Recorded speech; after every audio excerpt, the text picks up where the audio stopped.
Children born during or just after the Second World War became the teenagers of the 1950s. This was the birth of the teenager. Before 1950, the concept of young adults or teenagers didn't really exist. You was a child and then you was an adult. In the late 40s and early 50s, groups of teenage boys and girls in the UK were called the Teddy Boys and Teddy Girls in the Edwardian era.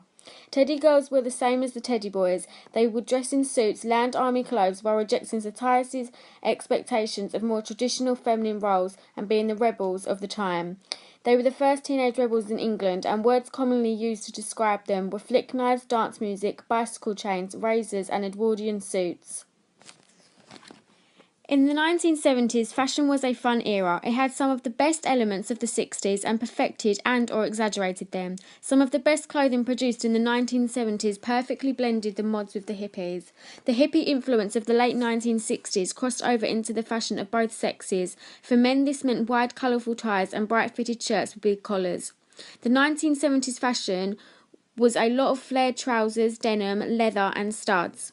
Attitudes about peace and equality that had seemed radical in the mid-1960s became wildly held by the early 70s, especially among the younger generation. There was a strong sense of wanting peace and an end to the war in Vietnam. The peace-loving vibe resulted in more casual fashions.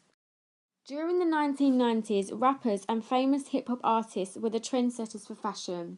In the 90s, big sports brands such as Adidas, Nike, Reebok, Fila, and also Ralph Lauren were very popular.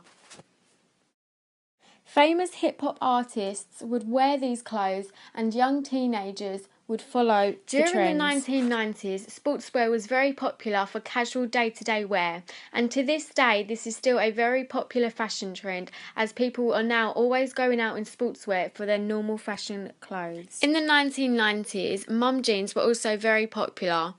Hip-hop trends such as baggy chains, trainers, tracksuits were all very popular, but most of all, sportswear was the biggest fashion trend of all in the 1990s.